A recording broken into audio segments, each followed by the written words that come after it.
சூடானதும் 2 கப்பு தண்ணி கொதிக்கிற வரைக்கும் வெயிட் பண்ணலாம். தண்ணி நல்லா கொதி வந்துடுச்சு. ஜவ்வரிசி 1.5 கப்பு நல்லா குக் பண்ணியாச்சு. ஜவ்வரிசி நல்லா வெந்துடுச்சு.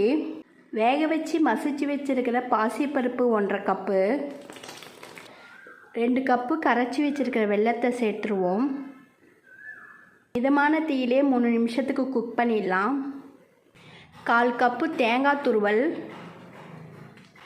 1/2 டீஸ்பூன் ஏலக்காய் தூள் நல்லா கலந்து விட்டாச்சு.